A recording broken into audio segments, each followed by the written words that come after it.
And that idea, that belief, that that dogmatic belief that there's nothing before, there's nothing after, uh, provides the illusory basis of a non-consequence.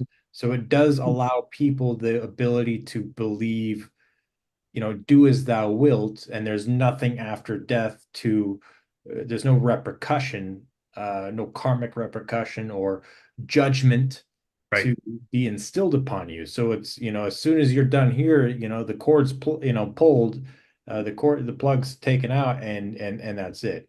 So, and that, I think, is kind of the new wave of tyranny that we're experiencing. I think prior it was, the belief that people were doing the will of God, and so they would perform atrocious acts, and that's in religion, in Yeah. past. Now it's more of a nihilistic. You're seeing a lot of these shooters and stuff. I mean, these aren't Christians. These aren't, Buddhists. These aren't Jews that, that are performing these specific attacks. Most of them are coming from a nihilistic uh, pessimism, that there is no God, there's nothing after death. Therefore, I'm just going to try to rule out a perceived evil here, and that's the end of it. So I Right. think that ties into it.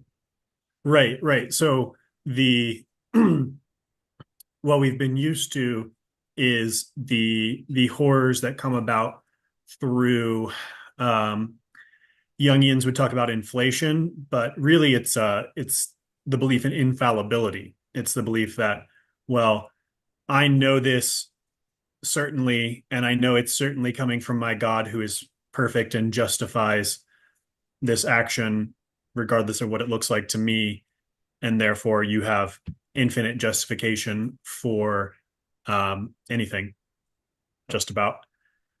And so that I think actually that provides a lot of the explanation for why we swung the nihilistic direction, and the um, someone might hope that a lack of divine decree leaves people without that sort of recourse. But the reality is, people infinite, or what do you say, the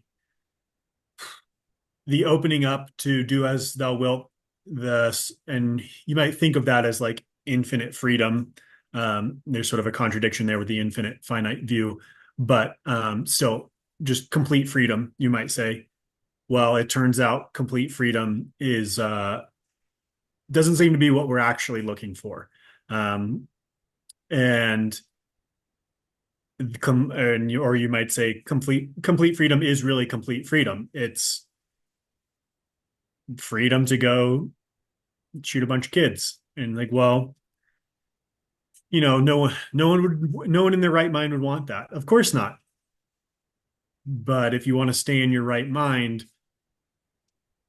you gotta deal with reality. And part of reality is that we have a sense that life is meaningful and purposeful, and when you take that away, um, and convince people that it doesn't exist, then people don't just become perfect little robots of peace. They tear things apart.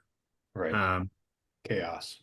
yeah, as much as we might wish that that's not how it is, that seems to be very clearly how it is.